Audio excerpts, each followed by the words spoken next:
আসসালামু আলাইকুম। এটিএন বাংলা সংবাদে সবাইকে স্বাগত জানাচ্ছি। আমি চিন্তিয়া হক। শুরুতেই বিআরবি কেবল সংবাদ শিরোনাম। গুলশানের বাসা থেকে সাবেক মন্ত্রী সাবের হোসেন চৌধুরী গ্রেফতার। অবৈধভাবে ভারতে যাওয়ার সময় ঝিনাইদহের মহেশপুর সীমান্তে আটক সাবেক মন্ত্রী নারায়ণ চন্দ্র চন্দ। দেশকে অস্থিতিশীল পরিস্থিতির হাত থেকে রক্ষা করেছে সেনাবাহিনী, বললেন প্রধান উপদেষ্টা। রাজনৈতিক মতাদর্শের ঊর্ধ্বে থেকে সৎ নীতিবান অফিসারদের পদোন্নতি দেওয়ার নির্দেশ। দ্রুত সংস্কার শেষে জাতীয় নির্বাচনের সময়সূচি ঘোষণা করতে অন্তর্বর্তী সরকারের প্রতি আহ্বান বিএনপির। সীমান্তে মানুষ হত্যা বন্ধের দাবি। শুনছিলেন বিআরবি কেবল সংবাদ শিরোনাম, এবার বিস্তারিত সংবাদ। আওয়ামী লীগের সাবেক মন্ত্রী সাবের হোসেন চৌধুরীকে রাজধানীর গুলশান থেকে গ্রেফতার করেছে ঢাকা মহানগর গোয়েন্দা পুলিশ ডিবি। রোববার ডিএমপির মিডিয়া অ্যান্ড পাবলিক রিলেশনস বিভাগ জানায়, রোববার বিকেলে ডিবি পুলিশের একটি দল সাবের হোসেন চৌধুরীর গুলশানের বাসায় অভিযান চালিয়ে তাকে গ্রেফতার করে। তার বিরুদ্ধে একাধিক মামলা রয়েছে। তাকে নেওয়া হয়েছে ডিবি কার্যালয়ে। ঢাকা ৯ আসনের সাবেক সংসদ সদস্য সাবের হোসেন চৌধুরী বিগত সরকারের পরিবেশ, বন ও জলবায়ু পরিবর্তন মন্ত্রণালয়ের দায়িত্বে ছিলেন। এদিকে অবৈধভাবে ভারতে যাওয়ার সময় সাবেক মন্ত্রী নারায়ণ চন্দ্র চন্দকে ঝিনাইদহের মহেশপুর সীমান্ত থেকে আটক করেছে বর্ডার গার্ড বাংলাদেশ বিজিবি। এছাড়া বনানী থেকে আটক করা হয়েছে স্বরাষ্ট্র মন্ত্রণালয়ের জননিরাপত্তা বিভাগের সাবেক সিনিয়র সচিব আমিনুল ইসলাম খানকে। সেনাবাহিনীতে পদোন্নতির ক্ষেত্রে রাজনৈতিক মতাদর্শ নয়, যোগ্য নেতৃত্ব প্রদানের সফল অফিসারদের নির্বাচন করার নির্দেশ দিয়েছেন অন্তর্বর্তী সরকারের প্রধান উপদেষ্টা ডক্টর মোহাম্মদ ইউনূস। রোববার সেনা সদর নির্বাচনী পর্ষদ ২০২৪-এর উদ্বোধন করে তিনি এ নির্দেশ দেন। প্রধান উপদেষ্টা বলেন, দেশের ক্রান্তি লগ্নে সেনাবাহিনী জনগণের পাশে দাঁড়িয়েছে এবং অন্তর্বর্তীকালীন সরকার গঠনের প্রক্রিয়াকে ত্বরান্বিত করে দেশকে অস্থিতিশীল পরিস্থিতির হাত থেকে রক্ষা করেছে।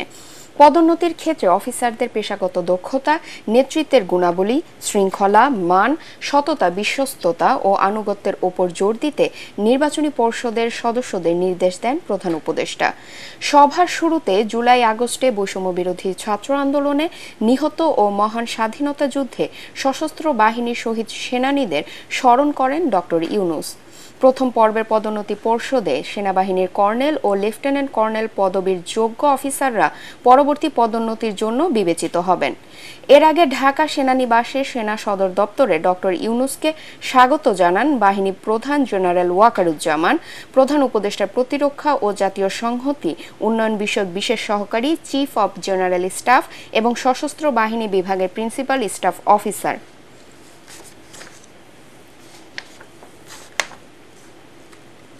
দ্রুত প্রয়োজনীয় সংস্কার শেষে জাতীয় নির্বাচনের সময়সূচি ঘোষণা করতে অন্তর্বর্তী সরকারের প্রতি দাবি জানিয়েছেন বিএনপির সিনিয়র যুগ্ম মহাসচিব রুহুল কবির রিজভী। মৌলভীবাজার সীমান্তে বিএসএফের গুলিতে নিহত স্বর্ণা দাসের পরিবারকে সান্ত্বনা জানানো শেষে সাংবাদিকদের তিনি একথা বলেন। তার অভিযোগ, শেখ হাসিনা সরকারের পতনের পর পার্শ্ববর্তী দেশ সীমান্তে নিরীহ বাংলাদেশি হত্যায় মেতে উঠেছে। রিজভী বলেন, গণ আন্দোলনের মুখে পালিয়ে যাওয়া শেখ হাসিনা ক্ষমতায় থাকার সময় নির্যাতন নিপীড়ন চালালেও বেগম খালেদা জিয়া কখনো দেশ ও জনগণকে ছেড়ে যাননি।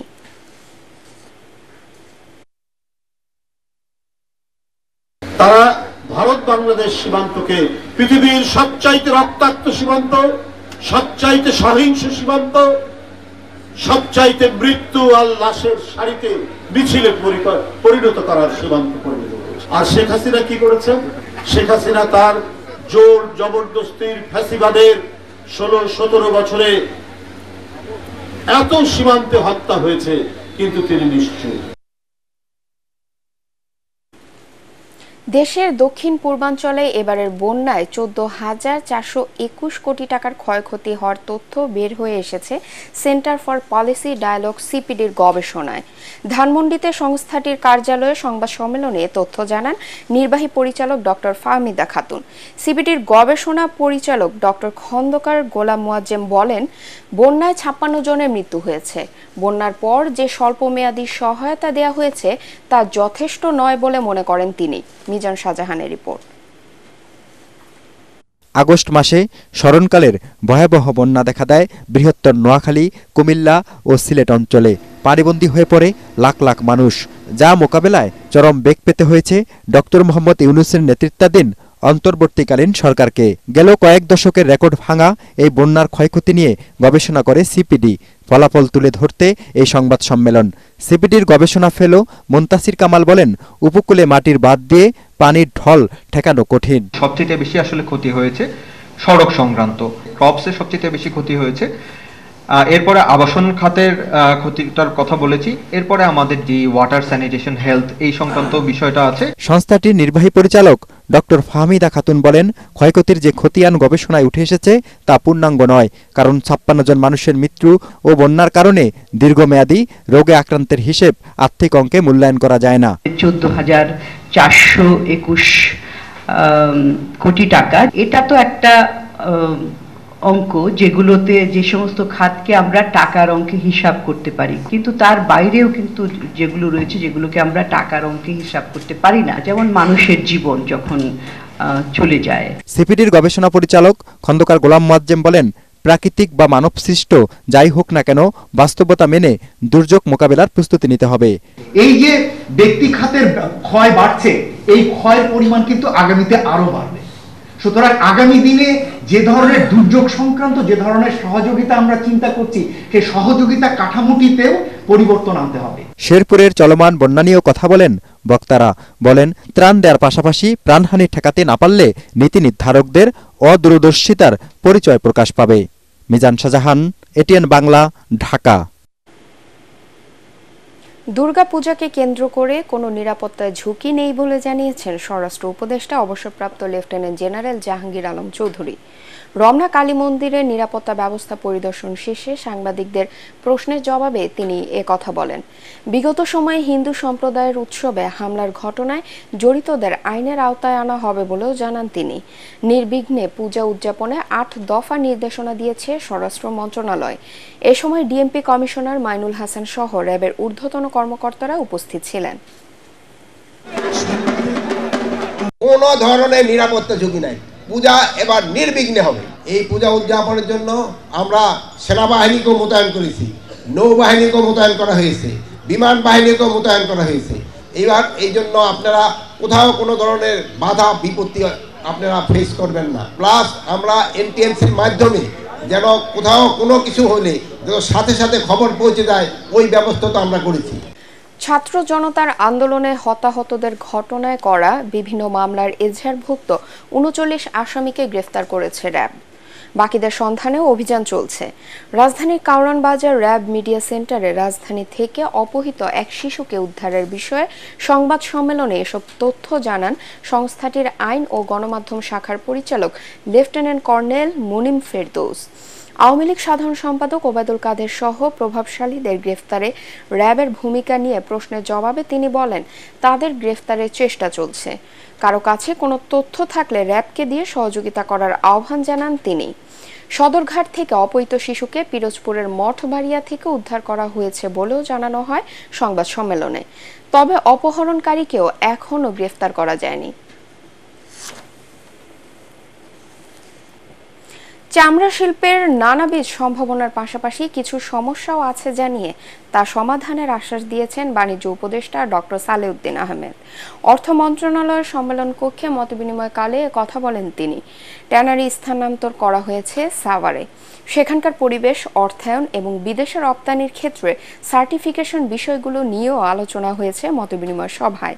এ সময় শিল্প সচিব জাকিয়া সুলতানা, পরিবেশ সচিব ডক্টর ফারহিনা আহমেদ, বাণিজ্য মন্ত্রণালয়ের অতিরিক্ত সচিব নাভিদ শফিউল্লাহ, ট্যানার্স অ্যাসোসিয়েশনের সভাপতি Shahin Ahmed, Bangladesh finished leather goods অ্যাসোসিয়েশনের সভাপতি মহিউদ্দিন আহমেদ মাহিন উপস্থিত ছিলেন।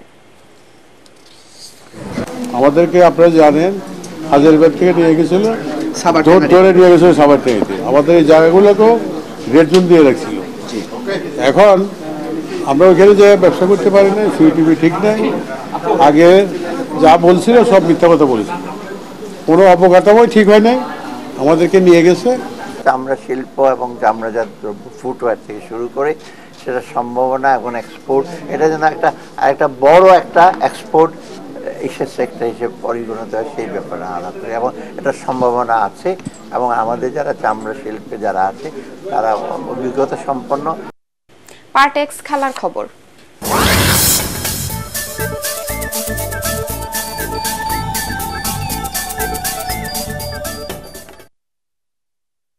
টেস্টের পর টি-20তেও বিশ্ব চ্যাম্পিয়ন ভারতের কাছে পাত্তা পেল না বাংলাদেশ।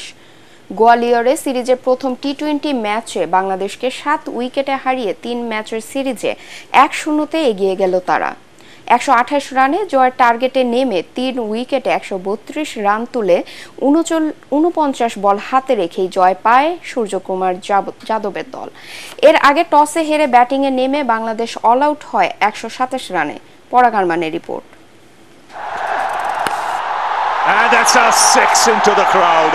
ভারত সফরে ব্যর্থতার বৃত্ত থেকে বেরিয়ে হতে পারছে না বাংলাদেশ। ব্যাটিংয়ে কোনো জুটি নেই, ব্যাটারদের নামের পাশে কোনো রানও নেই, আর অতিদানব ভারতীয় ব্যাটিংয়ের সামনে টাইগারদের অসহায় বোলিং। তাতে অনায়াস এক জয়ে সিরিজে এগিয়ে গেল ভারত। টার্গেট মাত্র 128 রানের। শুরুতেই মারমুখী ব্যাটিং বিশ্ব চ্যাম্পিয়নদের। 2 ওপেনার অভিষেক শর্মা এবং সঞ্জু স্যামসাং 2 ওভারেই তুলে নেন 26 রান। তবে 7 বলে 16 রানের পুঁজিতে রান আউটে কাটা পড়েন অভিষেক শর্মা। এরপর 14 রানে 29 রানে থাকা অধিনায়ক সূর্যকুমার যাদবকে প্যাভিলিয়নের পথ দেখান মুস্তাফিজ, কিন্তু কমেনি ভারতের রান তোলার গতি। দলের 80 রানে স্যামসাং এর উইকেট তুলে নেন মেহেদী হাসান মিরাজ। বাংলাদেশের সাফল্য বলতে এটুকুই। তবে ভারতের মারকুটে ব্যাটিংকে কোনোভাবেই থামাতে পারেননি টাইগার বোলাররা। নীতিশ কুমার রেড্ডিকে নিয়ে 49 বল হাতে রেখেই দলকে জয় পাইয়ে দেন হার্দিক পান্ডিয়া। গোয়ালিয়রের সিন্ধিয়া ক্রিকেট স্টেডিয়ামে টসে হেরে ব্যাটিংয়ে নেমে 12 রানে প্যাভিলিয়নে লিটন দাস ও পারভেজ ইমন। 2-4-এ 12 রানের পুঁজিতে সাজ করে তৌহিদ হৃদয়। 1 রানেই দায়িত্ব শেষ অভিজ্ঞ মাহমুদুল্লাহর। 43 রানে 4 উইকেট হারানো বাংলাদেশ চেয়ে টি-20তে ভারতের বিপক্ষে সর্বনিম্ন 96 রানের গণ্ডি পেরিয়ে যায় সে তো 32 বলে মেহেদী হাসান মিরাজের অপরাজিত 35 রানে। শেষ পর্যন্ত বাংলাদেশ অল আউট হয় 127 রানে।